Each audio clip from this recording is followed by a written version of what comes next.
Hello, good morning to all of you, how you all. आज मैं बात करूंगा भोली चैप्टर के बारे में, जो कि बहुत ही वंडरफुल जर्नी है भोली की, फ्रॉम सिंपल्टन टू इंटेलिजेंट। कि वो सिंपल्टन थी, वो बहुत ही सीधी सादी थी, वो मतलब लोग उसको उसका मजाक उड़ाते थे। और ये उसकी जर्नी है फ्रॉम सिंपल्टन टू इंटेलिजेंट, कि कैसे वो इंटेलिजेंट हो गई। दैट इज़ रिटन बाय के ए अब्बास ने लिखा है वो। भोली वॉज मेंटली रिटार्डेड चाइल्ड। वो मेंटली बैकवर्ड थी बेचारी, उसको बहुत सारी चीज़ों का पता नहीं था। उसका रियल नेम सुलेखा था। और स्मॉल पॉक्स का अटैक हो गया था उसको। Due to attack of smallpox her whole body was disfigured in her childhood. बचपन में उसकी पूरी बॉडी डिसफिगर हो गई थी। शी आल्सो स्टैमर्ड बैडली, वो हकलाती है बोलते वक्त। Her brothers were sent to schools but her sister remained home as there were no tradition of sending the girls to school. और उसके जो ब्रदर्स थे वो स्कूल्स में भेजे गए, लेकिन उसकी सिस्टर्स घर ही रही, क्योंकि वहाँ कोई ऐसा ट्रेडिशन नहीं था कि जो लड़कियां हैं उनको स्कूल भेजा जाए। लेकिन गांव में प्राइमरी स्कूल जब खुला तो गांव में तहसीलदार साहब आए। और उन्होंने रामलाल, जो कि नंबरदार थे, उन्हीं की लड़की थी जो भोली थी, वो नंबरदार थे गांव के।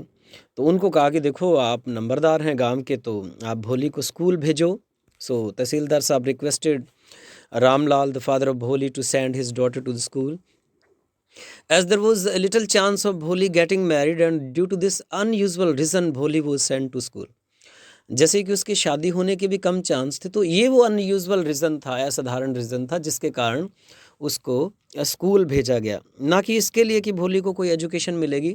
उसको लगा कि वैसे भी इसकी शादी वादी होने वाली नहीं है और नोबडी विल एवर लाइक हर, तो इसको स्कूल भेजो, मतलब हमारी जान छूटेगी घर से। इसलिए this was the unusual reason. So teacher in the school helped her a lot. लेकिन जो टीचर थे उसने बड़ी मदद की उसकी।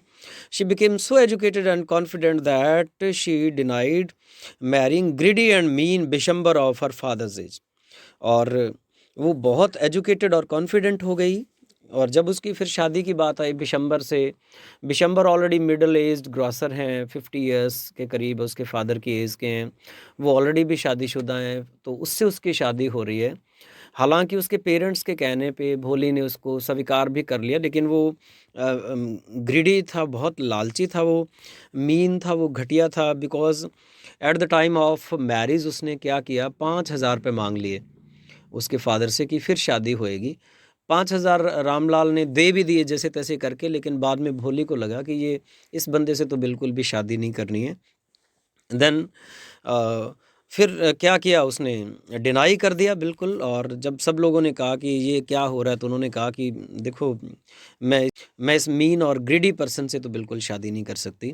सो एजुकेशन की हेल्प से उसने क्या किया, क्योंकि वो एजुकेटेड हो चुकी थी, उसकी स्टैमरिंग भी ख़त्म हो चुकी थी, धीरे धीरे उसको सब बोलना आ गया था with the help of a teacher.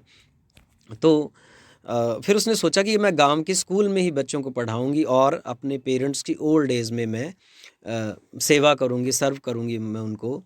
सो हम कह सकते हैं कि भोली बहुत ही वंडरफुल लेसन है ट्राई लाइफ ट्रांसफॉर्मेशन का, भोली का, जिसने बहुत वर्क हार्ड किया। और वो जो ऑर्थोडॉक्स इमेज है, एक रूढ़िवादी इमेज है औरत की, कि जैसे उसको कह दिया जाएगा वो कर लेगी ऑल दीज थिंग्स, या जिससे उसकी शादी कर दी जाएगी वो कर लेगी ऑल दीज थिंग्स, तो उससे वो बाहर आई और वो एक कॉन्फिडेंट वन, और वो एक मास्टरपीस बनी एक तरह से, जो स्कूल टीचर है।